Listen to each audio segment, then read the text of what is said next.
అందరికీ నమస్తే అండి. చాలామంది కామెంట్లో కావచ్చు, నాకు మెసేజ్లో కావచ్చు, మీ ప్రొఫెసర్ నాగేశ్వర్ ఏమైపోయి కనబడట్లేదని అడుగుతున్నారు. ఏమైపోలేదండి. ఇప్పుడు జగన్మోహన్ రెడ్డి పైన నెగిటివిటీ ఎక్కువ ఉంది కదా. ఈ సింగయ్య చనిపోవడం ఒకటి, తర్వాత గంజాయి బ్యాచ్ని పరామర్శించడం, బెట్టింగ్లో డబ్బులు పోగొట్టుకున్నామని పరామర్శించడం ఆల్రెడీ సోషల్ మీడియాలో వైరల్ అవుతుంది. ముఖం తుబ్బుకు నుమ్మేసేస్తున్నారు. మెయిన్ స్ట్రీమ్ మీడియా మొత్తం జగన్మోహన్ రెడ్డి ముఖం తుబ్బుకు నుమ్మేసేస్తుంది. వాళ్ళతో పాటు మనం కూడా కలిపి ముఖం మీద తుబ్బుకు నుమ్మేస్తే ఇంకా నెగిటివిటీ పెరిగిపోద్దని చెప్పేసి అని ఈ ఒక వారం 10 రోజులకు మాట్లాడండి. కాస్త సైలెంట్గా ఉంటాడు.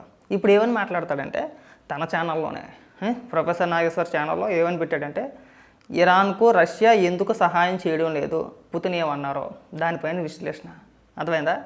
ఇప్పుడు రష్యా ఎందుకు సహాయం చేయట్లేదు, పుతిన్ ఏమని మాట్లాడాడు, పుతిన్ ఎందుకు ఇరాన్కు సహాయం చేయలేదు, వాళ్ళకి ఉన్న మధ్య భేదాలు ఏంటి, గతంలో ఏం జరిగింది, పుతిన్ చిన్నప్పుడు చిన్నతనం కానించి పెద్ద అయ్యేంత వరకు మొత్తం పుట్టుపర్వతాలు మొత్తం అన్నీ కూడా ఆ వీడియోలో విశ్లేషించి చెప్తాడు. తర్వాత అమెరికా ఇరాన్ ఆక్రమిస్తుందా, ఈ మేధావే.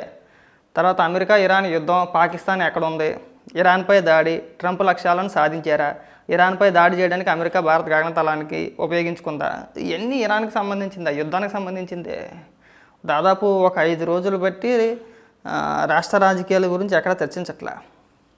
నిన్న మొన్న చేసాడు ఒకటో బనకచర్ల పైన చేసాడు, కానీ ఒక వారం బట్టి 18వ తారీఖు కానించి అంటే జగన్మోహన్ రెడ్డి పర్యటనకి వెళ్ళి ఆ సింగయ్యని ఈ కార్ యాక్సిడెంట్ జరిగింది కదా, సింగయ్యని తొక్కేశాడు కదా, ఆ రోజు కానించి ఈ రోజు వరకు పాపం ఏ మాటగా మాట చెప్పుకోవాలి, కానీ ఆంధ్ర రాష్ట్ర రాజకీయాల గురించి పెద్దగా మాట్లాడట్లేదు.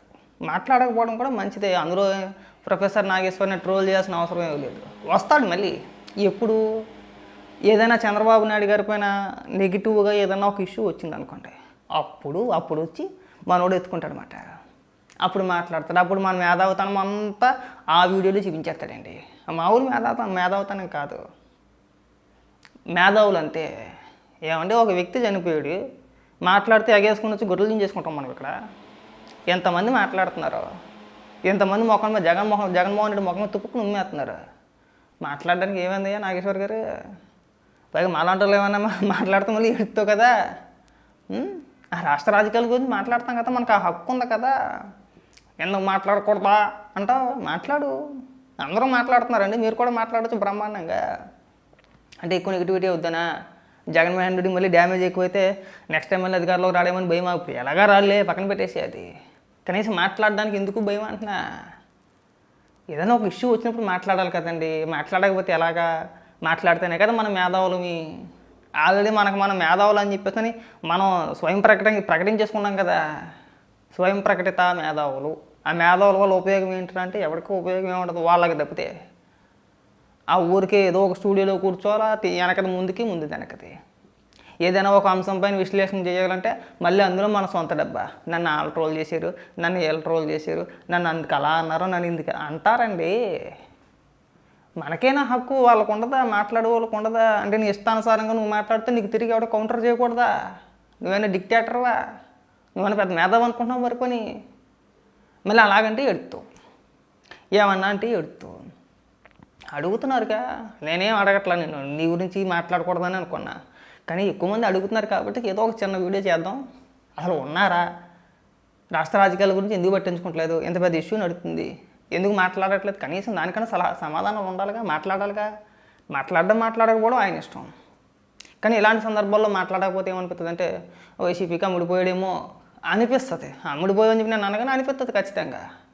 ఎందుకంటే చంద్రబాబు నాయుడు గారి పైన ఏదన్నా ఒక వార్త, ఒక విషయం వచ్చినప్పుడు ఎగేసుకొని గొడ్డలు దించుకొని అదే టాపిక్ పైన, అదే అంశం పైన 1 కాదు 2 కాదండి, పొద్దున్నుంచి సందల దాకా ఒక 10 వీడియోలు చేస్తాడు. 10 ఒకదాని తర్వాత ఒకటి ఒక 10 వీడియోలు చేస్తాడు. ఆ వీడియోలో ఎవరైనా తెలుగుదేశం సానుభూతి పరులు కానీ, తెలుగుదేశం కార్యకర్తలు కానీ ఎవరైనా కామెంట్లు పెడితే మళ్ళీ దానికి సపరేట్గా ఇంకొక వీడియో చేస్తాడు, నన్ను ఇలా అన్నారు అని చెప్పేసి అని. దాన్ని కంటిన్యూ చేస్తాడండి. మైండ్ ఎలా పనిచేస్తుందంటే అతనికి ఒక ఇష్యూని ఏదైనా ఒక ల్యాగ్ చేయాలంటే, దానిపైన కంటెంట్ క్రియేట్ చేయాలంటే ప్రొఫెసర్ నాగేశ్వర్ తర్వాతే. అన్ని విమర్శలు చేస్తాడు, అన్ని రకాలుగా విమర్శలు చేస్తాడు. ఎవరో ఏదో కామెంట్లు పెట్టుకుంటూ ఉంటారుగా. నా వీడియోల కింద బోల్ ముందని తిడతా ఉంటారు. అలా అని చెప్పేసి నేను నా కామెంట్లు ఉందని ట్రోల్ చేస్తున్నారని చెప్పి నేను అంటాను, అనకూడదు అలాగా. మనం విమర్శిస్తున్నాగా, మనం విమర్శించినప్పుడు ఖచ్చితంగా మనల్ని కూడా అంటారు. నీకు నచ్చితే కామెంట్ బాగుందనుకో రిప్లై ఇవ్వాలనుకుంటే ఇవ్వచ్చు, లేదు బాగాలేదు చాలా చండాలంగా పెట్టాడనుకో వదిలేసి అక్కడతోటి. కానీ అడిగిన దానికి సమాధానం మాత్రం చెప్పాలి కదా. రండి సార్ మాట్లాడండి, వచ్చి అందరూ మాట్లాడుతున్నారు తమరు తప్పితే. మన గుర్తప్పుడు ఎక్కేసుకుని వచ్చేయడం కాదు, అన్ని సందర్భాల్లోనే మాట్లాడాలి. ఇంకా జాతీయ రాష్ట్రం అయిపోయింది, దేశం అయిపోయింది, ఇంటర్నేషనల్ స్థాయిలో డిబేట్లు ఇప్పుడు 10 లక్షల మంది దాటేశారు కాబట్టి ఇప్పుడు ఇంటర్నేషనల్ లెవెల్లో. ఇక్కడ రాష్ట్ర రాజకీయాల గురించి ఇడితే చాలు నాయన.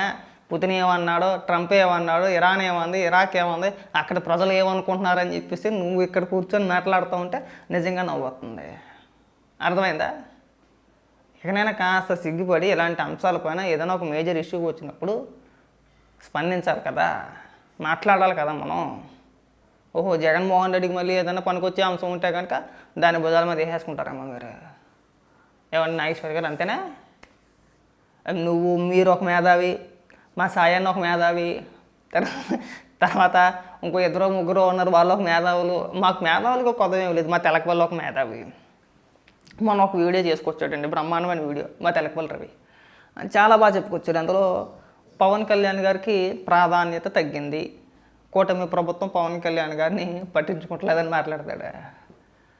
అసలు నీకేం తెలుసు అని చెప్పేసి అని.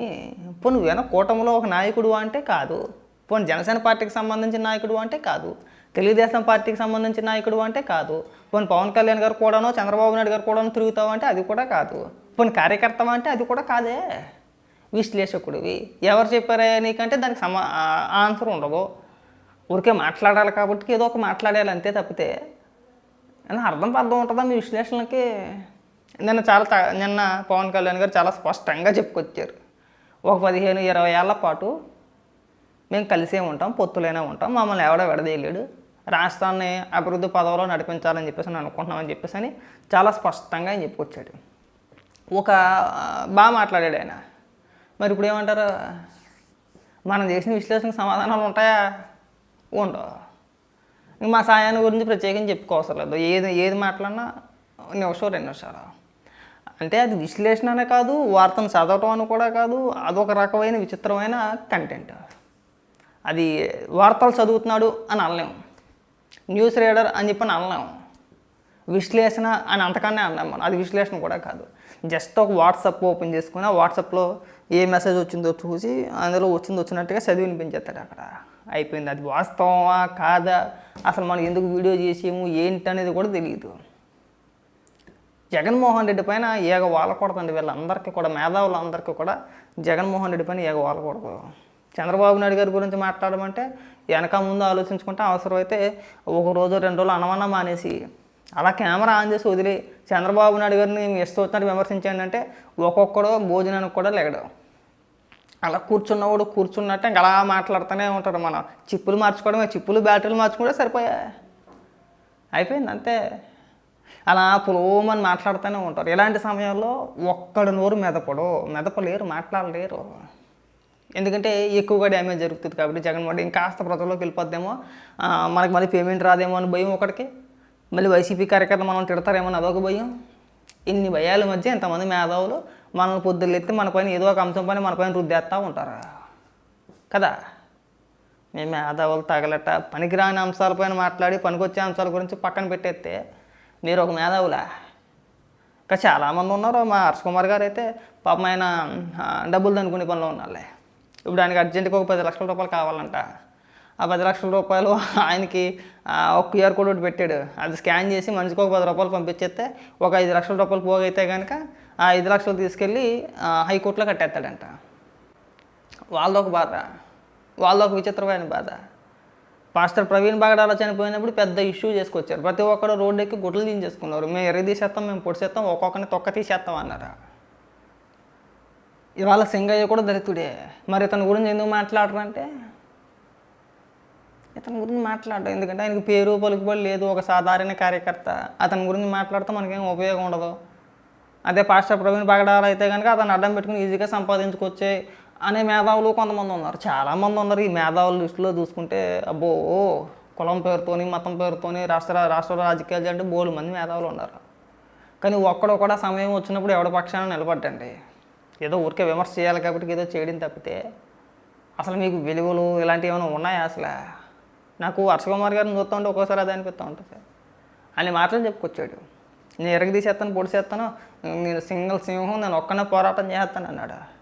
5 లక్షల రూపాయలు కట్టమనేటప్పటికి కోర్టు ఇక్కడ క్యూఆర్ కోడ్ పెట్టేసాడు. ఇక్కడ మీరు 5 లక్షల రూపాయలు నీ దగ్గర లేవా? ఇప్పుడు చనిపోయిన వ్యక్తి సింగయ్య కూడా దళితుడే కదా, మరి మీరు మాట్లాడలేరు, అతని గురించి మాట్లాడలేరా?